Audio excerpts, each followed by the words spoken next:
I woke up to silence. Not the peaceful kind. The wrong kind. The kind that makes the hair on the back of your neck stand up. The kind that tells you something is missing. I turned over, expecting to feel the warmth of Emily's body beside me. But her side of the bed was empty, cold.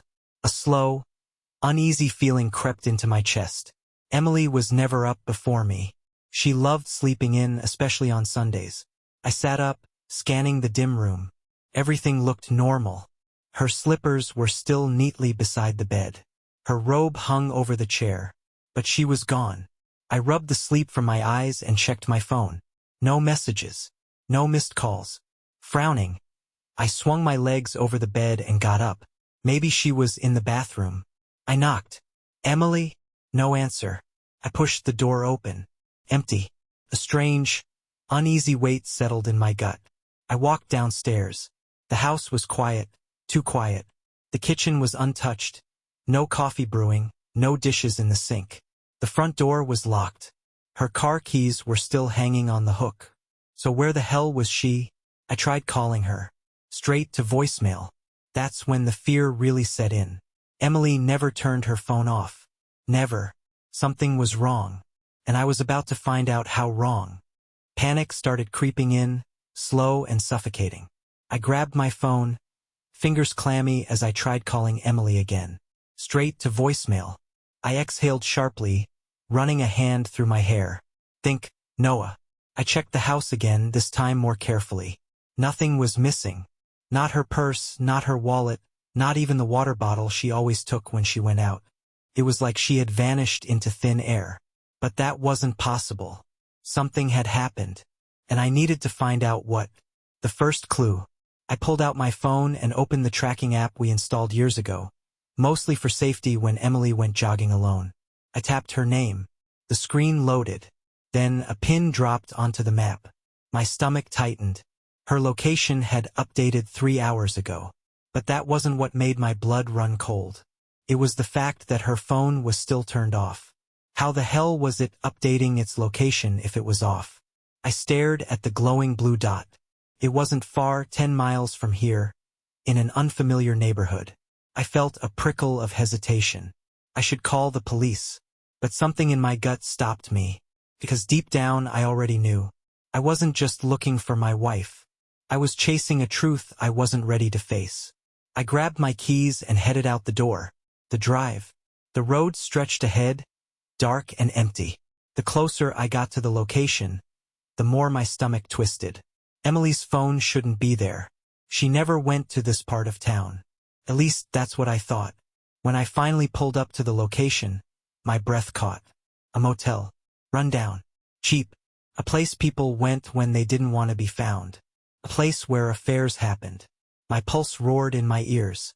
No, there had to be another explanation. Maybe she was in trouble. Maybe she was being held there. I threw the car into park and got out, my hands trembling. I marched toward the front desk. A tired-looking clerk barely glanced up. "Can I help you?" I swallowed hard. "I need to know if my wife is here." His expression barely changed. "Name?" I hesitated. "Emily Carter." His fingers clicked lazily on the keyboard. He barely looked before shaking his head. Nothing under that name. Relief flooded through me. Maybe I was wrong. Maybe. Then, before I could stop myself, I blurted out, "Check under Emily Reynolds." Emily's maiden name. The one she never used anymore. He typed again. Paused. Then he frowned. "Room 214. Checked in last night." Everything inside me went still. She was here. I turned away from the desk and walked toward the stairwell, my body moving like it didn't belong to me anymore. Each step felt heavier, like my legs knew something my brain refused to accept. I reached room 214. The door was closed. Silent. I raised my fist. Knock. Knock. Nothing. I pressed my ear to the door. Then, a man's voice. Low. Familiar. My entire body locked up. I knew that voice. My pulse pounded as a sick realization twisted in my gut. I reached into my pocket, gripping my phone like a lifeline. Emily's location had updated again. She was still inside. With him. I stood outside room 214, my breath slow and heavy. Emily was inside, with a man. I knew his voice. I just didn't want to admit who it belonged to. My fingers dug into my palms, the cheap wood of the motel door just inches from my knuckles. All I had to do was knock, pound, kick it in, demand answers. But instead I stepped back, because the truth wasn't just knocking anymore. It was screaming, and I wasn't sure I was ready to hear it. The first confirmation. I forced myself to move, walking stiffly back toward the stairwell. My entire body felt numb, like I was watching this unfold from the outside. I needed proof. Cold. Undeniable. Something she wouldn't be able to talk her way out of. I pulled out my phone and opened our bank app. Emily and I kept separate accounts, but we had a shared savings. She never used it without telling me. I scrolled through the transaction history, and then, there it was. A charge for $186.79. Motel Crestwood. Room 214. Last night. I swallowed hard, the weight of it crushing me. This wasn't a misunderstanding. Emily had paid for this room herself. She hadn't been taken. She hadn't been forced. She had walked in willingly. With him. The name that changed everything. I should have left. I should have walked out of that motel, gotten into my car, and driven away before this completely broke me. But I didn't, because my hand was already moving, opening the tracking app again. Emily's location. I tapped the screen. Live update. A red icon appeared, meaning her phone had just been unlocked. The little blue dot was still inside the room. She was awake, and so was he. My jaw clenched. I scrolled down to see the full location history. Maybe I could track where she'd been the past few weeks. See if this was the first time or if she had been doing this longer. My thumb hovered over the map settings, until I saw something that made my stomach drop. Emily wasn't the only one on the list. The tracking app showed another user in the same location history. A second phone. A second name. I clicked on it. And when it loaded, I nearly dropped my phone. The name on the screen? Jason Carter. My brother. The second betrayal. My vision blurred. The sounds of the motel faded. The cold night air disappeared.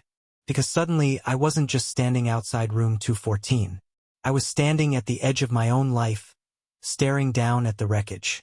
Emily wasn't just cheating. She was cheating with Jason. My own blood. The man who had held the rings at our wedding. The man who had toasted to our love, clinking his beer against mine and telling me how lucky I was.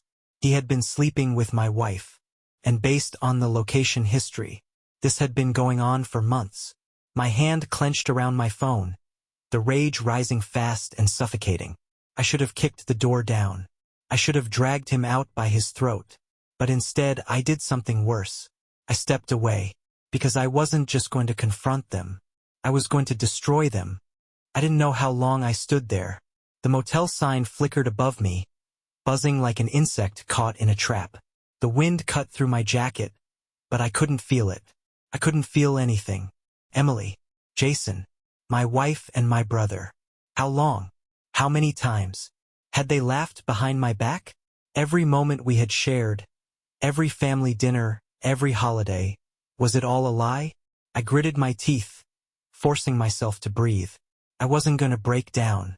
Not here. Not like this. Because I wasn't done yet. I needed more. The investigation begins. I walked back to my car and slid inside, gripping the steering wheel. My fingers twitched as I unlocked my phone. I went straight to the tracking app, opening the full location history. If this wasn't the first time, I'd find out exactly when it started. I scrolled back. Last week. Motel Crestwood. Room 214. 2 weeks ago. A different motel. Same pattern. 1 month ago. Another location, his apartment. My stomach twisted. They hadn't been careful. They didn't think I'd ever check. I kept scrolling, my heart pounding faster. 2 months. 3 months. 5. Then 6 months ago. The first recorded location. I clicked on it, expecting another hotel, another apartment. But when I saw the address, my breath caught. It wasn't a motel. It wasn't his place. It was my house. A memory hit me like a hammer to the skull. 6 months ago. I had gone on a business trip for 3 days. Emily had kissed me goodbye at the airport, texting me, "I miss you already." And the whole time, Jason had been in my house, in my bed, with my wife. A slow, seething rage built inside me. Not just anger, not just betrayal. This was something else, something colder. They thought I wouldn't find out. They thought I was stupid. And now, I was going to make sure they regretted it. The setup. I closed the tracking app and opened our shared bank account. Emily and I had never argued about money. We both had our own incomes, but we kept a joint savings for vacations, emergencies, and big purchases. A safety net. I had always trusted her with it. Now I clicked through the transactions, searching for any red flags. And then I saw them. Hotel charges, expensive dinners, gifts I never received. She had been using our money to fund their affair. I let out a low, bitter laugh. Unbelievable. I checked the account balance. $42,318. I transferred every last cent into my personal account. Gone. Then I opened the mortgage records. The house was under my name. Perfect. Because by morning, Emily was going to find out she didn't live there anymore. The trap. I wasn't done. I opened my messages and scrolled to Jason's name. Then I typed, "Hey, man. I need to talk. Can you meet me at my place in an hour?" A few minutes later, the dots appeared. Typing. Then his response. "Yeah, of course. Everything okay?" I smiled. Bastard. I typed back. "Yeah, just some big news. Can't wait to tell you." Then I texted Emily. "Come home. Now. We need to talk." She read the message instantly. 3 dots. Typing. Then, "Okay. Be there soon." What's wrong? I didn't answer, because by the time she walked through that door, she'd know. I wasn't confronting them in a motel parking lot. I wasn't yelling or begging for an explanation. I was making sure that when the truth came out, it destroyed them both. I sat in the living room, staring at the front door, waiting. Emily would be home any minute. Jason would show up soon after. I had invited them both into their own downfall. The house was dark except for a single lamp, casting shadows against the walls. Everything felt too quiet, too still, like the moment before a storm rips through and destroys everything in its path. I wasn't shaking. I wasn't nervous. I was ready. The phone in my hand felt heavy, filled with every bank transaction, every location update, every lie they had told me, every piece of evidence they never thought I would find. Tonight, they would know that I wasn't the fool they thought I was. They had stolen 6 months from me. Now it was my turn. The moment she walked in, the lock turned. The front door creaked open. Emily stepped inside, looking around, confused. She hadn't expected the house to be dark. "Noah." Her voice was cautious. She took a step forward, closing the door behind her. "What's going on?" I leaned back in my chair, phone resting on my knee. "Busy night?" I asked, my tone flat. She hesitated, just for a second. But that second told me everything. "What?" She forced a small laugh. "No.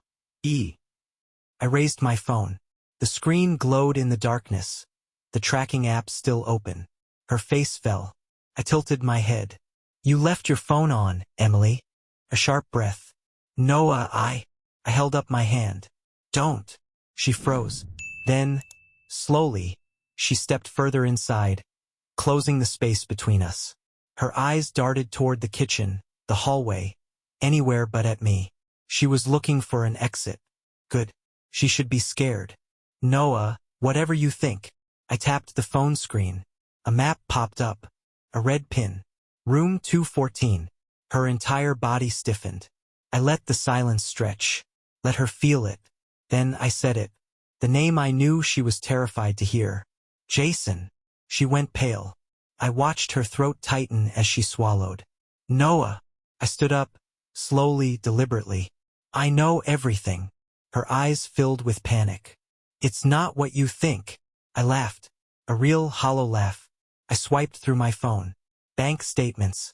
Location history. Hotel receipts. Then, the final piece. Security footage from our front door. I turned the screen toward her. There she was. 6 months ago. The night I left for my business trip. Opening the door.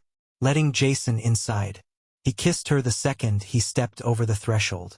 They had been together in my house. In our bed. And they hadn't even bothered to hide it. I clenched my jaw. Tell me, Emily. How many times? Her lips parted. Her breathing was shaky. She knew there was no way out. No excuses. But she tried anyway. Noah. I was going to tell you. Shut up.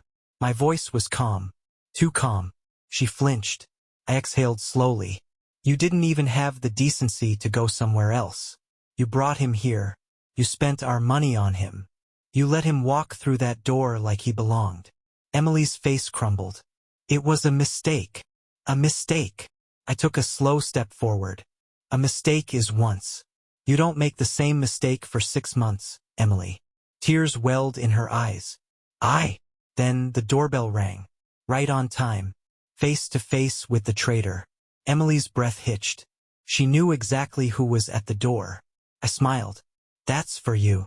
Noah, please, she whispered. I ignored her and walked toward the front door. My pulse was steady, cold, unforgiving. I opened it. Jason stood there, wearing that same cocky grin he always had. Like he wasn't standing in front of the man whose wife he had been screwing. Hey, man. He clapped me on the shoulder like we were friends. What's the big news? I smiled back. Come inside. He stepped past me, walking into the trap. Emily was standing in the middle of the living room, her arms wrapped around herself, eyes darting back and forth between us. Jason frowned. Emily? What's? I closed the door, locked it. Then I turned to him. I pulled my phone out again and swiped to the tracking app. The glowing red pin appeared. Room 214. Jason's face dropped.